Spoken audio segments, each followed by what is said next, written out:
প্ৰধানমন্ত্ৰী নৰেন্দ্ৰ মোদীৰ এজন বন্ধু আছে। তেখেত এতিয়া এছিয়াৰ আটাইতকৈ ধনী মানুহ। নাম তেখেতৰ গৌতম আদানী।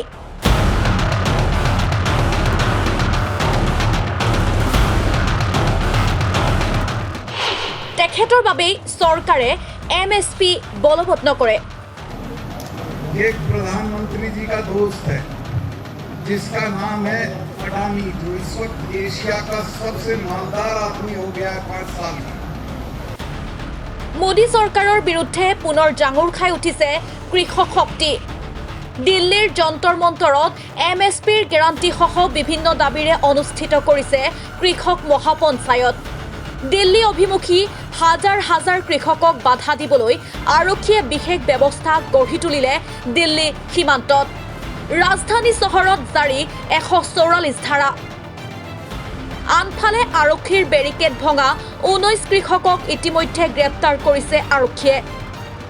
তাৰ মাজতে 5,000ৰো অধিক কৃষক উপস্থিত হৈছে যন্তৰ মন্তৰত। আৰু কৃষকৰ এই মহাপঞ্চায়তৰ সময়তে কৃষকৰ দাবীক লৈ পুনৰ এবাৰ সৰব হৈ উঠিছে মেঘালয়ৰ ৰাজ্যপাল সত্যপাল মালিক। সত্যপাল মালিকৰ বক্তব্য, প্ৰধানমন্ত্ৰী নৰেন্দ্ৰ মোদীৰ এজন বন্ধু আছে। তেখেত এতিয়া এছিয়াৰ আটাইতকৈ ধনী মানুহ। নাম তেখেতৰ গৌতম আদানী।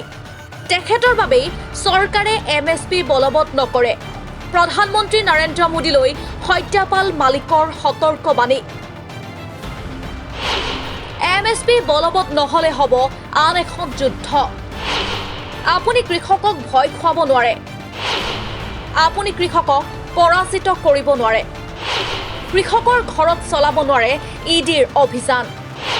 কেনেকৈ ভয় খুৱাব আপুনি কৃষকক? आने की कोई जरूरत नहीं है, लेकिन जब मैंने देखा कि दिल्ली के बॉर्डर पे किसान पड़े हुए और किसान नहीं थे, मैंने बताया प्रधानमंत्री जी को कि इनमें एक एक आदमी 40-40 गांव का चौधरी है, वो पड़े हुए थे। 700 लोग मर गए।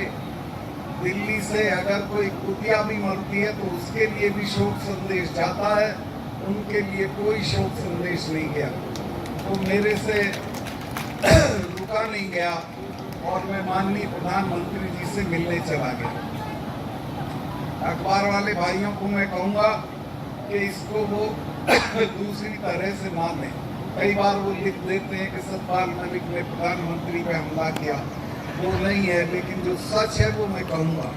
मैं गया और मैंने उन्हें कहा कि साहब ये साल भर हो गया इनको पड़े हुए, इनको कुछ ले दे के निपटा दीजिए। उन्होंने कहा सत्तान चले जाएंगे तो तुम क्यों फिक्र कर रहे हो? उन्होंने बहुत हल्के में लिया उस बात। मैंने कहा साहब आप इनको जानते नहीं हैं, ये तब जाएंगे जब आप चले जाओगे, ऐसे ही नहीं जाने वाले।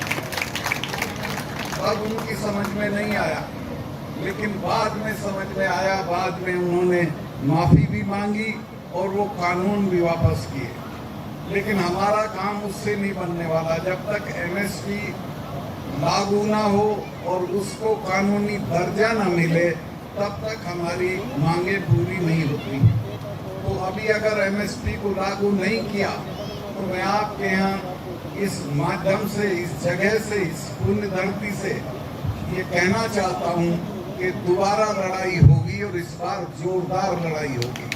किसान, इस देश के किसान को आप पराजित नहीं कर सकते हो, उसको आप डरा नहीं सकते हो। चूँकि उसके ED नहीं भेज सकते, उसके इनकम टैक्स वाले को नहीं भेज सकते, उसको काहे से डराओगे? वो तो पहले ही फकीर है, उसको तो कहीं का छोड़ा ही नहीं आपने।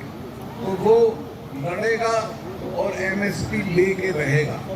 MSP लागू इसलिए नहीं हो रही, एक प्रधानमंत्री जी का दोस्त है जिसका नाम है अडानी, जो इस वक्त एशिया का सबसे मालदार आदमी हो गया है 5 साल में। मैं एक दिन मुझे आना पड़ता है, जब यहाँ आता हूँ तो मैं गुवाहाटी एयरपोर्ट पे आता हूँ। गुवाहाटी एयरपोर्ट पे मुझे एक सजी संवरी लड़की मिली, गुलदस्ता लिए हुए। मैंने पूछा बेटे आप कहाँ से? उसने कहा कि हम अडानी की तरफ से आए। मैं कहा अडानी का यहाँ क्या मतलब?